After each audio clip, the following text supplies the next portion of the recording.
Welcome to the Leo. Already ఇప్పటికే ఆంధ్రప్రదేశ్ కు అతిపెద్ద గూగుల్ డేటా సెంటర్ రాబోతుంది. ఈ విషయం స్వయంగా ఆ గూగుల్ CEO అయినటువంటి సుందర్ పిచాయ్ ప్రకటించారు. ఆల్రెడీ చంద్రబాబు గారు, నారా లోకేష్ ఆధ్వర్యంలో, కేంద్ర మంత్రులు అశ్విని వైష్ణవ్ ఆధ్వర్యంలో ఈ ఒప్పందం కూడా జరిగింది. ఉదయం దీని గురించి మాట్లాడుకున్నాం. ఇప్పుడు క్రెడిట్ అంతా ఎవరికి వచ్చిందా అంటే చంద్రబాబు గారికి వచ్చింది, లోకేష్ గారికి వచ్చింది, ఆంధ్రప్రదేశ్కి వచ్చింది. మరి చంద్రబాబు గారికి క్రెడిట్ వస్తే వైసీపీ చూస్తూ ఊరుకోలేదు. వాస్తవానికి దీని మీద ఏదో బురద జిమ్మాలని ప్రయత్నం చేశారు, కానీ అక్కడ వచ్చింది గూగుల్ కాబట్టి దాని మీద బురద జిమ్మే సాహసం వీళ్ళు చేయలేరు. ఎందుకంటే గూగుల్ మీద బురద జిమ్మితే ఆకాశంలో గుమ్మేసినట్టు ఏమవుద్ది, తిరిగి వచ్చి మొహమ్మే పడద్ది. కాబట్టి గూగుల్నే విమర్శించలేరు. కాబట్టి ఏం చేయాలి? ఈ క్రెడిట్ చంద్రబాబు గారికి వెళ్ళకూడదు. అప్పుడు ఏం చేయాలి? నేను కృషి చేస్తేనే ఈరోజు ఆంధ్రప్రదేశ్కి గూగుల్ వచ్చిందని ప్రచారం చేయాలి. సో ఇప్పుడు ఇదే ప్రచారానికి వైసీపీ తెరదించింది.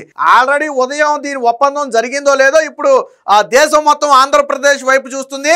జాతీయ మీడియాతో సహా అందరూ ఈరోజు ఏదైతే గూగుల్ పెట్టబోయే $15 బిలియన్ పెట్టుబడి ఉందో ఈ పెట్టుబడి గురించి మాట్లాడుకుంటున్నారు. ఇదేంట్రా ఆంధ్రప్రదేశ్లో ఇంత వేగంగా ఇన్ని కంపెనీలు వస్తున్నాయి, ఇప్పటికే అనేక పెద్ద పెద్ద కంపెనీలన్నీ కూడా ఇప్పటికే ఆంధ్రప్రదేశ్ క్యూగట్ని, అసలు ఏం జరుగుతుంది ఆంధ్రప్రదేశ్లో అని మిగతా రాష్ట్రాలన్నీ ఆశ్చర్యపోతున్నటువంటి పరిస్థితి.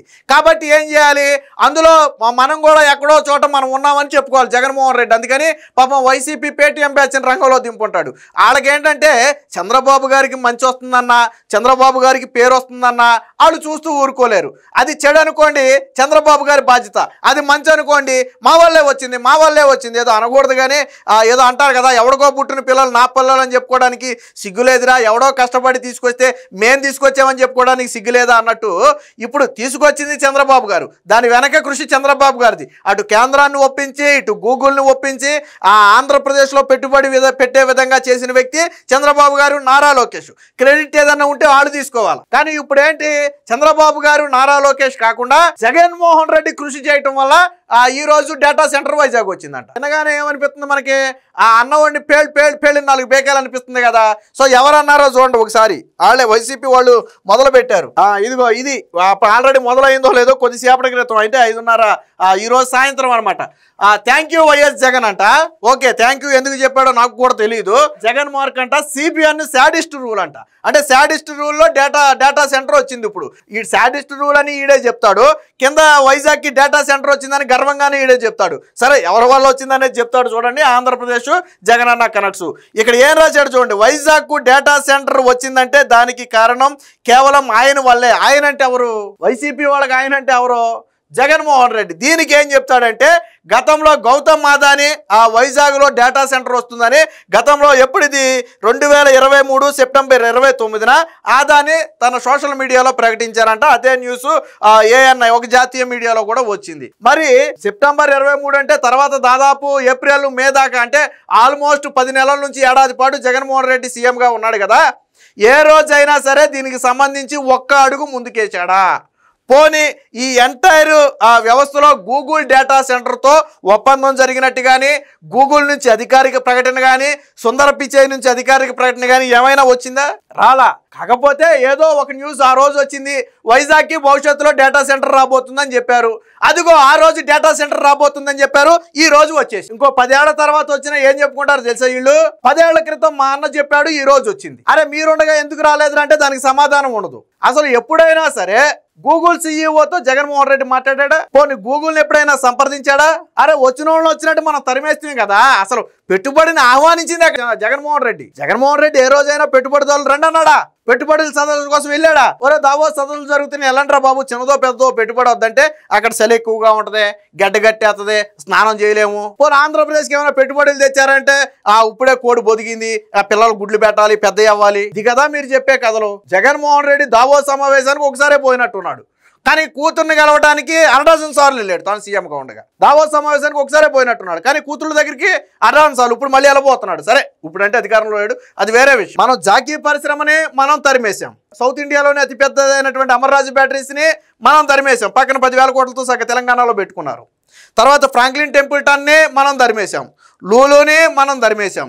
ఇలా చివరికి కియా ఎక్స్టెన్షన్ ప్లాంట్ కూడా వెళ్ళిపోతుంటే ఏది వీళ్ళ ఎంపీ మాధవ్ గోరెంట్ల మాధవ్ వేధింపులు తట్టుకోలేక వెళ్ళిపోబోతుంటే జగన్మోహన్ రెడ్డి జాతీయ మీడియాలో కోడైకి వస్తుందే ఇది ఆంధ్రప్రదేశ్కి బ్యాడ్ అవుద్దని ఎడలో కాళ్ళు గెడ్డం పట్టుకుని బ్రతిమలాడి వాళ్ళ నెట్టో ఆపాడు. ఆ రోజు కియా ఎక్స్టెన్షన్ ప్లాంట్ కూడా వెళ్ళిపోయింది. ఎందుకని వీళ్ళకి ముందు ఎవరైనా పెట్టుబడి పెడతానంటే నీకెంత నాకెంత, నువ్వు 1000 కోట్లు పెట్టుబడి పెడుతున్నావా నాకెంత ఇస్తావు, 10,000 కోట్లు పెట్టుబడి పెడుతున్నావా నాకెంత ఇస్తావు, ఇది కదా మీరు మాట్లాడేది.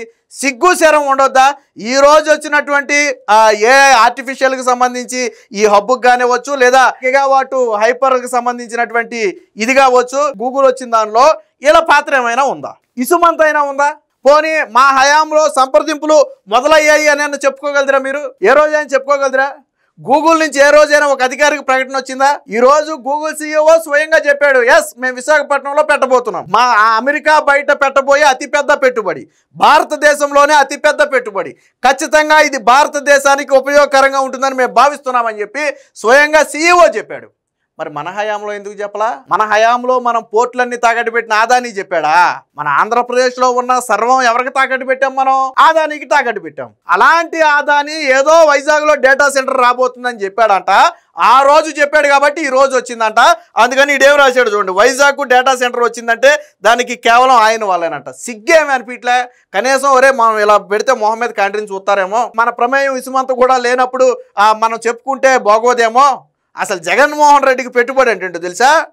పెట్టుబడిదారుని ఎలా ఆహ్వానించాలో తెలుసా?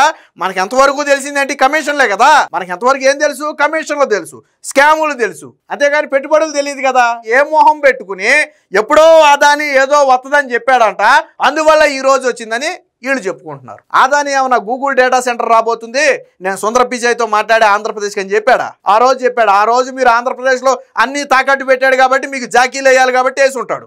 ఆదాని మీకు జాకీలు వేయాలి కాబట్టి వేసి ఉంటాడు. సరే ఆదాని నేనేం తక్కువ చేసి మాట్లాడలా. పోనీ ఆదాని ఏమైనా పెట్టాడు తీసుకొచ్చి? మీరు అన్ని దోచిపెట్టారు కదా, ఆదాని ఏమైనా పెట్టాడు తీసుకొచ్చి? పెట్టుబడులు పెట్టాడా? పెట్టలేదు.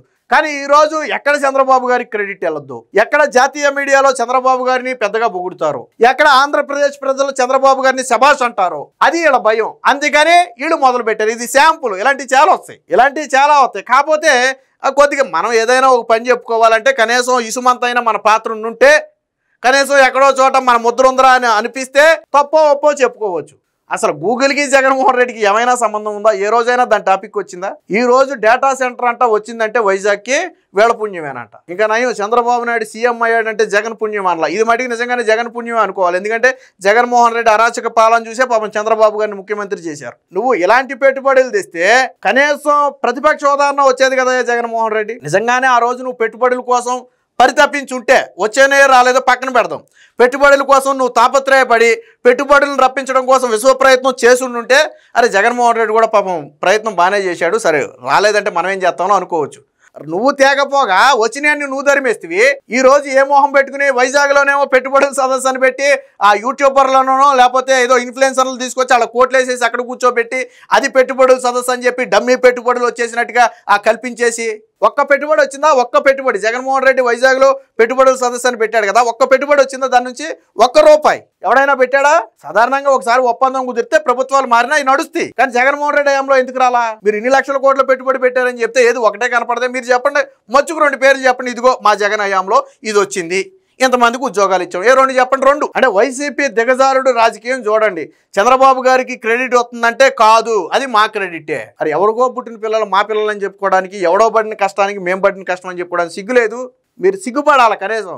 అరే చంద్రబాబు గారు ఇంత బాగా చేస్తున్నాడు, జగన్మోహన్ రెడ్డి ఉన్నప్పుడు ఏ రోజు ఈయన ఏమంటాడు మాట్లాడితే నేను చేపల మార్కెట్ పెడతా, నేను పీతల మార్కెట్ పెడతా, లేకపోతే వాలంటీర్ ఉద్యోగాలు ఇస్తా, ఏ రోజైనా పెద్ద స్థాయిలో ఆలోచించి రాష్ట్రానికి లక్షల కోట్ల పెట్టుబడి వచ్చే ఆలోచన ఏ రోజు ఏం చేశాడా? నేను ఏ పొద్దు అనుకోలేదు ఇక్కడ నేను చేపల మార్కెట్ పెడతానని, ఫిష్ ఆంధ్ర పెడతానని, నేను ఏ పొద్దు అనుకోలేదు మీరు చేపలు అమ్ముకుంటారని. జగన్మోహన్ రెడ్డి తెచ్చాడంటే ఏం చెప్పాలి తెలుసా? మీరు ఫిష్ ఆంధ్ర అని చెప్పాలి, ఫిష్ ఆంధ్ర అని చెప్పాలి. అదే జగన్మోహన్ రెడ్డి తీసుకొచ్చింది. చేపలు అమ్ముకోమన్నాడు అందరినీ. జగన్మోహన్ రెడ్డి ఏమన్నాడు? చేపలు అమ్ముకోమన్నాడు. అమ్ముకోవడం తప్పు కాదు, నేను పెద్ద ఉద్యోగాలు కల్పించను, మీ బ్రతికంతా చేపలో పీతలు అమ్ముకుని బతకండి. ఇది జగన్మోహన్ రెడ్డి తీసుకొచ్చిన పెట్టుబడి. చేపలు అమ్ముకోమన్న జగన్మోహన్ రెడ్డి గూగుల్ డేటా సెంటర్ని తీసుకొచ్చాడు. ఏమన్నా సిగ్గుందా నోటికి? ఎప్పటికైనా ఇలాంటి వెధవ ట్రిక్స్ మానండి. ప్రజలకు ఆల్రెడీ అన్నీ తెలుసు. జగన్మోహన్ రెడ్డి ఏం చేశాడో, చంద్రబాబు గారు ఏం చేస్తున్నారో అన్నీ తెలుసు. అన్నిట్లోనూ ఏలు పెడితే రేపటి రోజున జగన్మోహన్ రెడ్డికి ఏమన్నా కూతోగాతో క్రెడిబిలిటీ ఉందని మీరు భావిస్తున్నారు కదా, అది కూడా ఉండదు. అంటే ఓ 11 సీట్లు వచ్చినాయి కదా, జగన్మోహన్ రెడ్డికి ఈసారి తాను పులివెందులో గెలవడం కూడా కష్టమైపోతుంది. మీరు ఇలాగే చేయండి. ఆల్రెడీ 5 ఏళ్ల పాటు జాకీలేస్తే మనకు 11 ఇచ్చారు. ఇప్పుడు లేనివి కూడా మేమే తెచ్చామని చెప్పుకుంటే జగన్మోహన్ రెడ్డి పులివెందులో కూడా గెలవడం.